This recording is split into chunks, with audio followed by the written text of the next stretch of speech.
sudah kenal dengan beberapa, Mas Kenza, Mbak Nimas, Mas Reza. Saya boleh pinjam tadi yang satu lagi yang angkat tangan di sebelah sini. Oke. Teman-teman perhatikan nggak? Ini kalau saya boleh menebak ya. Kita sudah punya dua contoh sedikit pembicara. Satu Kak Nimas, satu Kak Reza. Kalau saya boleh menebak, Kak Nimas ini tipikal orangnya kalau ngomong ngalir aja. Benar nggak? Terasa nggak tadi? Mungkin ketika akan menjawab pertanyaan, dia sudah menyiapkan dulu, oh jawabannya kurang lebih ini dan ini. Tapi nggak disiapkan secara khusus ngomongnya kata per kata seperti apa. Pokoknya ini saya tahu mau ngomong poin apa dan poin apa, sisanya saya ngalir aja. Itu Kak Nimas. Bisa ini ya, bisa ditangkap ya tadi ya. Sebentar perhatikan Kak Reza. Beliau tadi ngasih poin.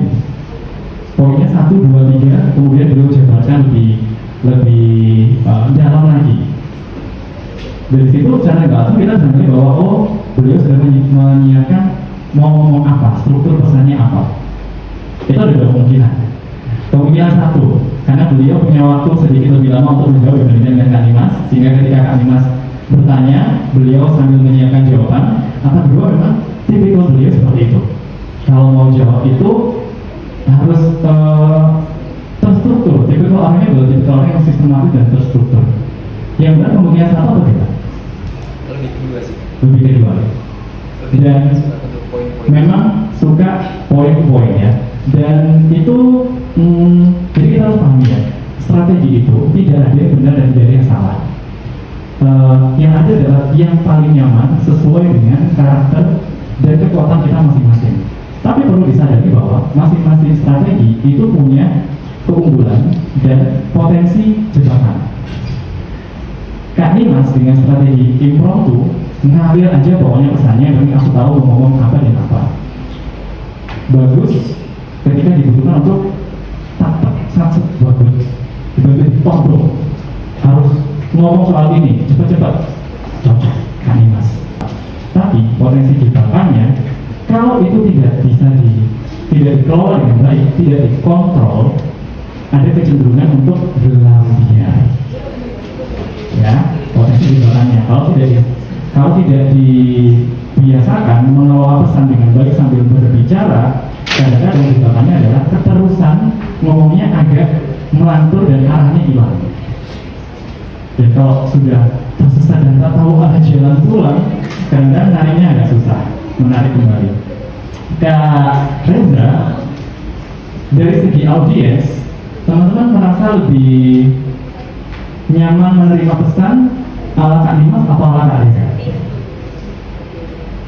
Dua-duanya sama-sama nyaman, tapi bisa jadi kalau diminta untuk menuliskan kembali, misalnya langsung ditanya nih, tadi apa jawabannya Kak Nimas, apa jawabannya Kak Reza?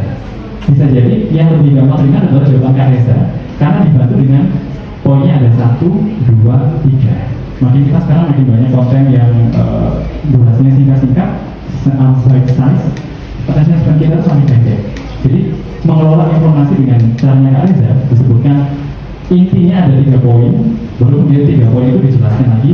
1 ini lebih dalam apa, ini tentang apa, itu secara langsung membuat audiens membuat audiens terbantu untuk mencerna pesannya.